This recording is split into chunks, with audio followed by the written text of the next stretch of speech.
Welcome back to the shop. Today I'm going to get back on the traveling sprinkler.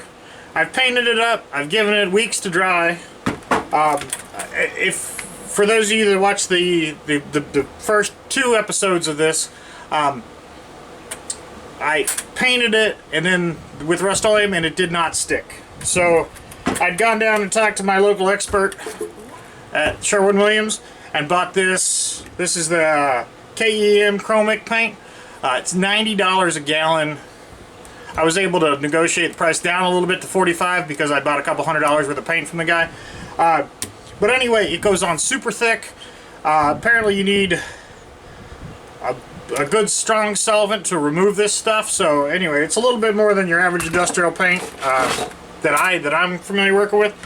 And it goes on pretty thick, but in this particular application, I think it's perfect. I think it's going to work well. The paint seems to be on there like no other. So I painted it with that, which is white, and then I covered it up with the Hammerite, and that's sort of a bluish, greenish color. I did the same thing with the wheels, and that's the KEM paint, and then this is a red, I think Rust-Oleum, whatever I used before, and it seems to be on there pretty good now. However, before I can begin assembling this thing, I've got to go in there and clean up these two broken bolts. So I'm going to do that now. And I'm going to put this in my little vise here. But what I don't want to do is scratch the paint that I spent so much time on. So I'm going to take a piece of leather that I have here and cut out a couple soft jaws, I guess you'd call them. And I'll use that to hold this. And hopefully it won't scratch the paint up too bad. So I'm going to cut that out and bring you back.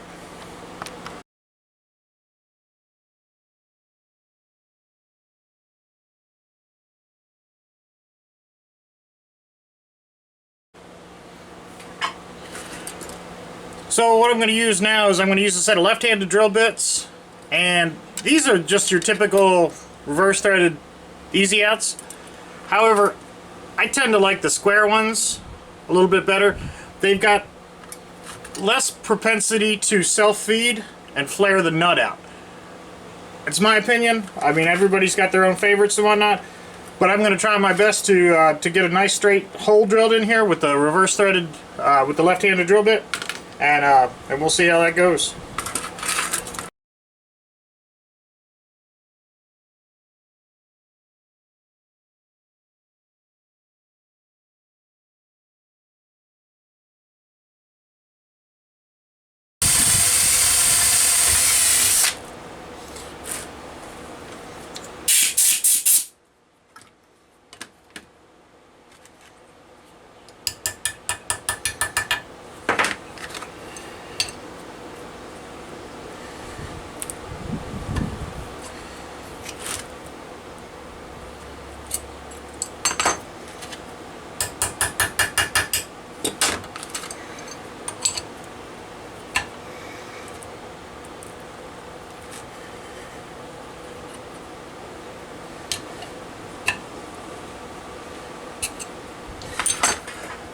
Alright, so that's not working, and I don't see any sign of it moving out right now. So what I'm going to try to do, I believe that I have the hole pretty on center. It is punched all the way through. Now what I'm going to try to do is drive the bolt sideways and start to collapse it. And if I can collapse it from the outside, then I can start to pick it out.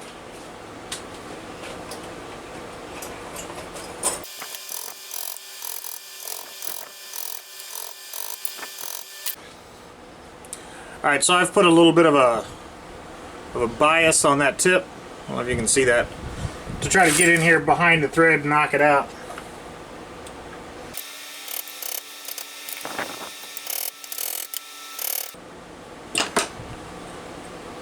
Now it's coming out bit by bit. It's very hard to see, but slowly it is coming out.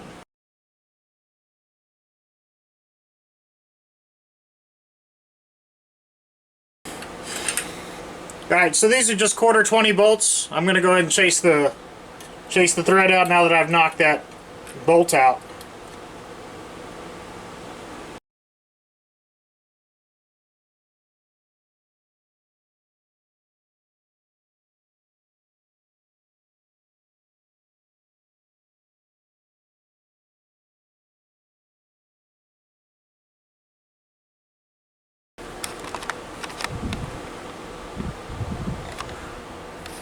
Alright, so on this one I sort of screwed up a little bit. I've got it off center from where it should have been. And that's just nothing but me not having the skills or whatever to do it. It's easy to do because you know all this material is soft, even the bolt. It's easy to drill through, and the drill walks. And you know, there's a really I don't have the skill set to really know exactly how I'm drilling. I just sort of take a stab at it, do the best I can. In this case, it didn't work out quite as well as I thought it was going to. But it's okay because I still didn't get too far into the threads on that side. And I think I can do the same thing here and just try to knock this out. So.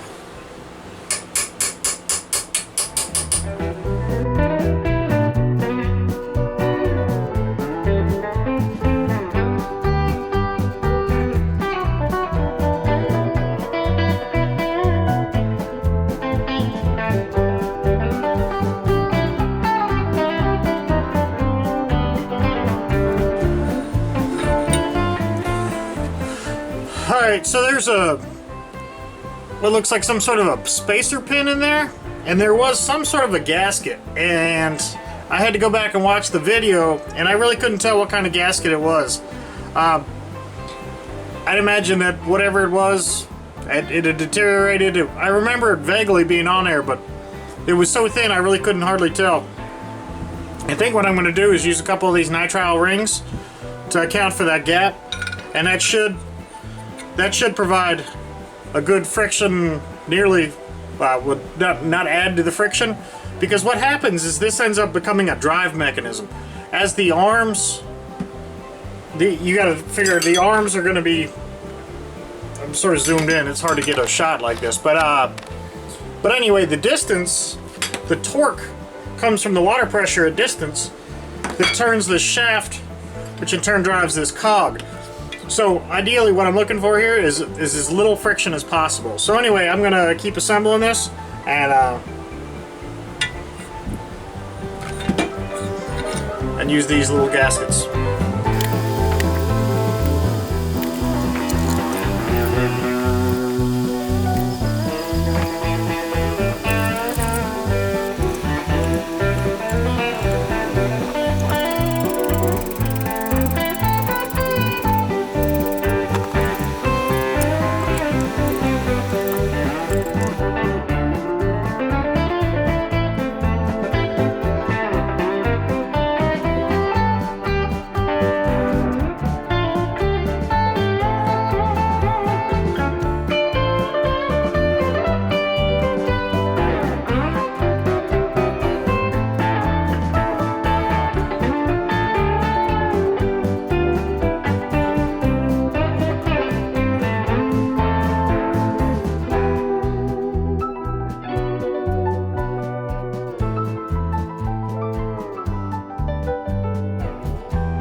Alright, so there's the traveling sprinkler. It has been a fun project, but I've just taken on too much. The mini lathe is still on my workbench. I've just got a lot of stuff going. This will be nice to have off the workbench. I'm going to take it out front, run it around, maybe get some time lapse of that. But anyway, it's got the new metal gears in it. It's got I think just about everything it needs. So anyway, this is a fun little build. I've got some new projects on the way, but this was really hard to shoot the end of it because I was working on some small stuff, some very small nuts and bolts, cutting gaskets out, doing little snap rings and things. It doesn't really make for good content when you have those tiny little shots, and this video has just been dragging on. This is just taking up gigabytes and gigabytes and gigabytes of space, and I'm not sure if any of this is really relevant to anybody other than just a restoration project, because it's not a real how-to video. It's just sort of me going at it alone in the shop. So I apologize for anybody out there looking for a real how-to on this. I would just say that, you know, I had a lot of trouble with the paint on this, and I think that the National Sprinkler Company, I think this is a Model 3B, they were nice enough to I mean, still keep making these things. It wasn't cheap shipping, all that other stuff. It added up. I think I got 40 or 50, maybe even 60 bucks wrapped up into this. But anyway, I've replaced everything with the steel gears. If you remember back to the first video, it had some phenolic gears in it, and these have just burned right out of the damn thing. So anyway, this could last quite a bit longer. I think I might put a clear coat on this. But like I said, I'm going to try to run it around out first to make sure it works properly, and then dry it off real good, and then come back and put a clear coat on it. So anyway, thanks for watching, thanks for subscribing, and have a good day.